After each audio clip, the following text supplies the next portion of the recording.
اعوذ باللہ من الشیطان الرجیم بسم اللہ الرحمن الرحیم۔ Audio number 11۔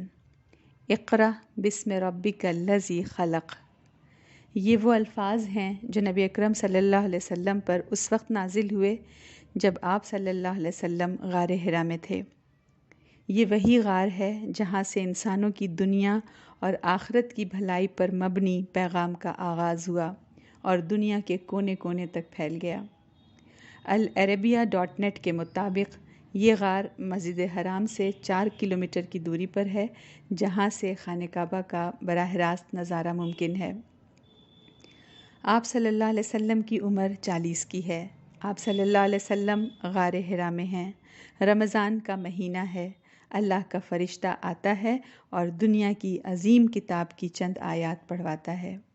وہیں سے انسانیت کی ہدایت کا آغاز ہوتا ہے۔ نبی اکرم صلی اللہ علیہ وسلم سے کہتے ہیں جبریل علیہ السلام پڑھیے۔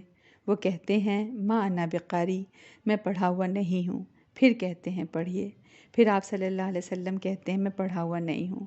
پھر کہتے ہیں پڑھیے۔ پھر نبی اکرم صلی اللہ علیہ وسلم کہتے ہیں میں پڑھا ہوا نہیں ہوں۔ پھر جبریل علیہ السلام نبی اکرم صلی اللہ علیہ وسلم کو بھیجتے ہیں اور پورا زور لگاتے ہیں۔ پھر آپ صلی اللہ علیہ وسلم نے سورہ علق کی ابتدائی چند آیتیں پڑھیں۔ پھر غار حرا سے اس حال میں گھر کو واپس ہوئے کہ آپ صلی اللہ علیہ وسلم کا دل اس انوکھے واقعے سے کانپ رہا تھا۔ اس میں ایک ابہام والی چیز ہے کہ جب جبریل علیہ السلام آئے اور انہوں نے کہا پڑھ، تو نبی اکرم صلی اللہ علیہ وسلم نے فرمایا ما انا بقاری، میں تو پڑھا ہوا نہیں ہوں۔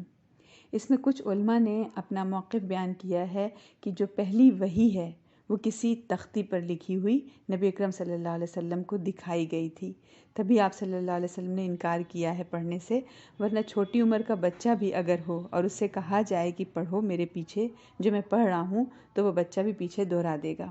اب یہاں نبی اکرم صلی اللہ علیہ وسلم کی عمر 40 سال ہے اور ایک فرشتہ آ کر کہتا ہے کہ جو میں پڑھتا ہوں پیچھے پڑھو، تو اس میں کوئی مشکل نہیں ہے۔ ایسا لگتا ہے کہ وہ زبانی کلامی پڑھنے کی بات نہیں کر رہے تھے، بلکہ کوئی لکھی ہوئی چیز جو سامنے موجود تھی اس کو پڑھنے کو کہہ رہے تھے۔ تبھی نبی اکرم صلی اللہ علیہ وسلم نے فرمایا ما انا بقاری، میں پڑھا ہوا نہیں ہوں۔ واللہ اعلم بالصواب۔